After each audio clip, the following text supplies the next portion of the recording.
Joints psoriasis ಆಗಿದ್ರೆ ಅದಕ್ಕೆ ಆದ ಒಂದು ಸಪರೇಟ್ ಕೂಡ ಚಿಕಿತ್ಸೆ ಇರುತ್ತೆ.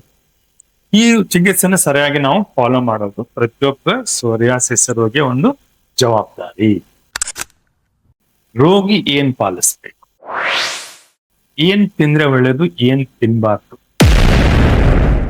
ವೇಟ್ ಇನ್ಕ್ರೀಸ್ ಮಾಡೋ ಆಹಾರಗಳು ಅಂದ್ರೆ ಯಾವ ಆಹಾರಗಳನ್ನು ನಾವು ಸೇವಿಸಿದ್ರೆ ನಮ್ಮ ತೂಕ ಜಾಸ್ತಿ ಆಗೋ ಒಂದು ಸಾಧ್ಯತೆ ಇರುತ್ತದೆ, ಆ ಆಹಾರಗಳನ್ನು ನಾವು ತುಂಬಾ ಕಂಟ್ರೋಲ್ ಆಗಿ ಇಡ್ಬೇಕು. ಧೂಮ್ರಪಾನ ಹಾಗೂ ಸಾರಾಯಿಸ್ ಅಂದ್ರೆ alcohol and smoking, tobacco in any form ಅಂದ್ರೆ ತಂಬಾಕು ಯಾವುದೇ ರೂಪದಲ್ಲಿ ನಾವು ಅವಾಯ್ಡ್ ಮಾಡಬೇಕಾಗಿರೋದು ನಮ್ಮ ಕರ್ತವ್ಯ.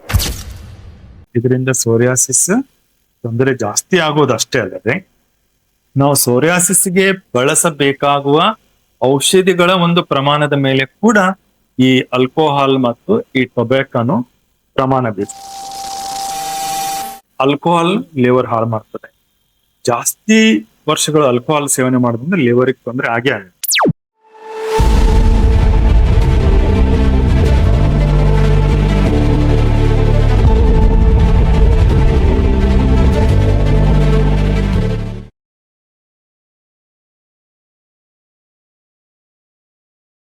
ಸ್ನೇಹಿತರೆ, ಎಲ್ಲರಿಗೂ ನಮಸ್ಕಾರ.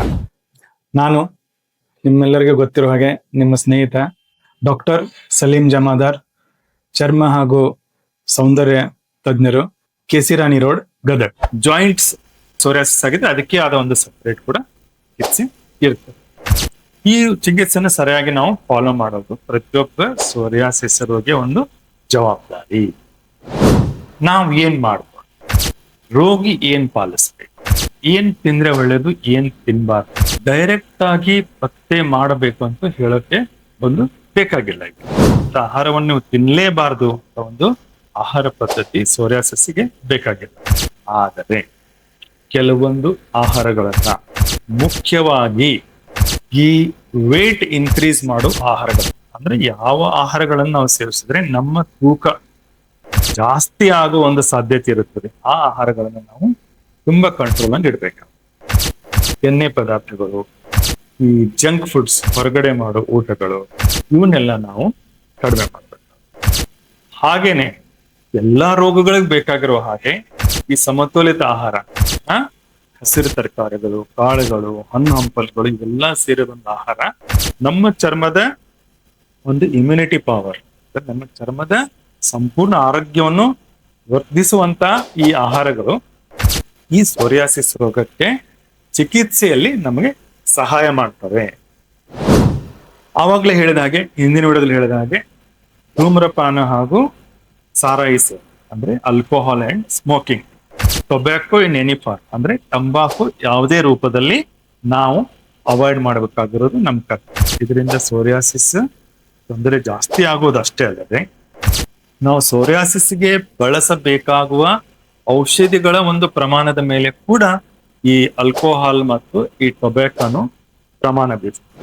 ಈಗ ಯಾವುದೇ ಲಾಂಗ್ ಟ್ರೀಟ್ಮೆಂಟ್ ಅಂದ್ರೆ ಹೆಚ್ಚಿನ ಒಂದು ವರ್ಷಗಳು ಕೊಡುವಂತ ಒಂದು ಚಿಕಿತ್ಸೆಗಳನ್ನು ನಾವು ಕೊಡಬೇಕಾದ್ರೆ ಅದು ಯಾವುದೇ ರೋಗಕ್ಕಿರಲಿ, ನಾವು ಕೆಲವೊಂದು ಸಂಗತಿಗಳನ್ನು ಗಮನದಲ್ಲಿ ಇಟ್ಕೋಬೇಕು. ಈ ಒಂದು ಚಿಕಿತ್ಸೆಯಿಂದ ಏನಾರು ತೊಂದರೆ ಆಗ್ತದೆ, ಲಿವರ್ಗೆ ಏನಾರು ತೊಂದರೆ ಆಗ್ತದೆ, ಕಿಡ್ನಿಗೆ ಏನಾರು ತೊಂದರೆ ಆಗ್ತದೆ, ಕಣ್ಣಿಗೆ ಏನಾರು ಆಗ್ತದೆ, ಇವೆಲ್ಲಾ ಲಕ್ಷಣ, ಈ ವಿಷಯಗಳನ್ನ ನಾವು ಗಮನದಲ್ಲಿ ಇಟ್ಕೋಬೇಕು. ಈಗ ಆಲ್ಕೋಹಾಲ್ ಲಿವರ್ ಹಾಳು ಮಾಡ್ತದೆ. ಜಾಸ್ತಿ ವರ್ಷಗಳು ಆಲ್ಕೋಹಾಲ್ ಸೇವನೆ ಮಾಡೋದ್ರಿಂದ ಲಿವರ್ಗೆ ತೊಂದರೆ ಆಗೇ ಆಗುತ್ತೆ. ಅವಾಗ ನಾವು ಕೊಡುವ ಔಷಧಿಗಳನ್ನ ಡಾಕ್ಟರು ಕಡಿಮೆ ಮಾಡಬೇಕಾಗ್ತದೆ. ಆಗಲೇ ಒಂದು ಲಿವರ್ ಪ್ರಾಬ್ಲಮ್ ಇದೆ, ನಾನು ಇಲ್ಲಿ ಔಷಧಿ ಕೊಡೋಕ್ಕಾಗೋದು. ಅವಾಗ ಏನಾಗ್ತದೆ, ನಿಮ್ದು ಸೋರಿಯಾಸಿಸ್ ಕಂಟ್ರೋಲ್ಗೆ ಬರೋದೇ. ಸೊ ಅದಕ್ಕೆ ಸಂಪೂರ್ಣವಾಗಿ ಆರೋಗ್ಯಯುತವಾಗಿರೋದು ಸೋರಿಯಾಸಿಸ್ ಇರೋ ವ್ಯಕ್ತಿಯ ಕರ್ತವ್ಯ. ಯಾವುದೇ ಅದರಲ್ಲಿ ಚಿಕಿತ್ಸೆಯಲ್ಲಿ ಅಡೆತಡೆಗಳು ಬರದೇ ಇರುವ ಹಾಗೆ ಏನೇನ್ ಮಾಡ್ಬೇಕಂದ್ರೆ ನಿಯಮಿತವಾದ ಆಹಾರ, ವ್ಯಾಯಾಮ ಹಾಗೂ ಈ ಕೆಲವೊಂದು ಬ್ಯಾಡ್ ಹ್ಯಾಬಿಟ್ಸ್, ಈ ಕೆಟ್ಟ ಚಟಗಳಿಂದ ದೂರ ಇರೋದು ಅವನ ಒಂದು ಕರ್ತವ್ಯ. ಮುಖ್ಯವಾಗಿ ನಮಗೆ ಬೇಕಾಗಿರೋದು ರೋಗಿಯ ಕಡೆಯಿಂದ ಆಹಾರ ಸೇವನೆ, ನಿಯಮಿತವಾದದ್ದು ಹಾಗೂ ನಿಯಮಿತವಾದ ಎಕ್ಸರ್ಸೈಸ್, ವ್ಯಾಯಾಮ ಬೇಕೇ ಬೇಕು ಸೋರಿಯಾಸಿಸ್ ರೋಗಕ್ಕೆ. ಹಾಗೆ ಈ ದುಶ್ಚಟಗಳಿಂದ ದೂರ ಇರೋದು ನಮ್ಮ ಮತ್ತೆ ಒತ್ತಿ ಹೇಳ್ಬೇಕು. ಇವೆಲ್ಲ ಮಾಡಿ. ಹಾಗೆ ಸೋರಿಯಾಸಿಸ್ ಚಿಕ್ಕ ಪುಟ್ಟ ಇದ್ದಾಗ ಕೆಲವೊಂದು ಮಾಯಿಶ್ಚರೈಸರ್ಗಳು ಅಂದ್ರೆ ಈ ಚಳಿಗಾಲದಲ್ಲಿ ಮಾಯಿಶ್ಚರೈಸರ್ ನಾವು ಹಚ್ಕೊಂತೀವಿ, ಎಷ್ಟು ಅವೈಲೇಬಲ್ ಇರ್ತದೆ ಅದನ್ನ ಹಚ್ಕೊಂತಿದ್ರೆ ಸೋರಿಯಾಸಿಸ್ ಬರುವ ಸಾಧ್ಯತೆಗಳು ಕಡಿಮೆ. ಹಾಗೆ ನಾವು ಬಳಸುವ ಸೋಪ್ಗಳು ಮಾರ್ಜೆಕ್ಗಳು ಹಾರ್ಶ್ ಅಂದ್ರೆ ಕಠಿಣವಾಗಿರುತ್ತೆ. ಮತ್ತೆ ಅವುಗಳನ್ನ ನಾವು ಈ ಮಾಯಿಶ್ಚರೈಸಿಂಗ್ ಸೋಪ್ಸ್ ಅನ್ನ ನಾವು ಅಟ್ಲೀಸ್ಟ್ ಚಳಿಗಾಲದಲ್ಲಾದ್ರೂ ಉಪಯೋಗಿಸ್ತಾ ಇರ್ಬೇಕು. ಇದರಿಂದ ಕೂಡ ಸೋರಿಯಾಸಿಸ್ ಬರುವ ಒಂದು ಚಾನ್ಸಸ್ ಕಡಿಮೆ ಇರ್ತದೆ.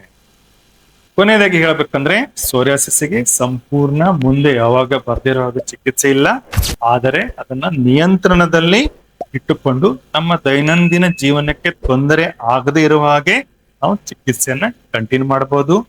ನಮ್ದು ಕೂಡ ಜವಾಬ್ದಾರಿ ಇರ್ತದೆ, ವೈದ್ಯರ ಜವಾಬ್ದಾರಿ ಹಾಗೂ ರೋಗಿ ಇಬ್ಬರದು ಜವಾಬ್ದಾರಿ ಇರ್ತದೆ. ರೋಗಿ ಕೂಡ ತನ್ನ ಒಂದು ನಿಯಮಿತ ಆಹಾರ, ವ್ಯಾಯಾಮ ಹಾಗೂ ಕೆಟ್ಟ ಚಟಗಳನ್ನು ದೂರವಿರೋದನ್ನು ಕೂಡ ಪಾಲಿಸಬೇಕು. ಸ್ನೇಹಿತರೆ, ಧನ್ಯವಾದಗಳು.